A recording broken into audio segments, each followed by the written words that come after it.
ভাই, বাংলাদেশের কিছু কিছু শায়খদের ব্যাপারে অতি দুঃখ নিয়ে কথাগুলো বলছি। আপনারা কি চান যে বাংলাদেশের মুসলমানদের মধ্যে একটি গৃহযুদ্ধ তৈরি হোক, একটি গৃহযুদ্ধ সৃষ্টি হোক?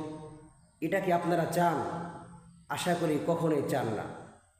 তাহলে বলি কি ভাই, আপনারা মিডিয়ার সামনে একে অপরের বিরুদ্ধে কাদা ছোড়াছুড়ি বন্ধ করুন এবং সমালোচনার ঝড় বন্ধ করুন।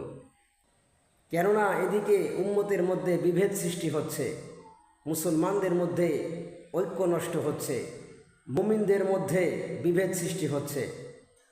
কাজেই একে অপরের বিরুদ্ধে কাদা ছোড়াছুড়ি বন্ধ করুন। আসলে আমাদের পূর্ববর্তী ওলামাগণের ইখতিলাফ ছিল রহমত, ইখতিলাফুল উলামাই রহমাতুন। আর আমাদের এই প্রজন্মের ইখতিলাফ হচ্ছে গজব, ইখতিলাফুল উলামাই জাহমাতুন। কাজেই মিডিয়ার সামনে আপনারা একে অপরের বিরুদ্ধে কাদা ছোড়াছুড়ি বন্ধ করুন এবং সমালোচনার ঝড় বন্ধ করুন।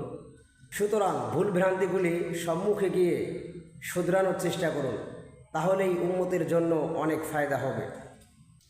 নতুবা আপনার সম্মুখে এমন সময় অপেক্ষমান আছে, তখন উম্মতের সামনে লজ্জিত হওয়া ছাড়া আর কিছুই বাকি থাকবে না।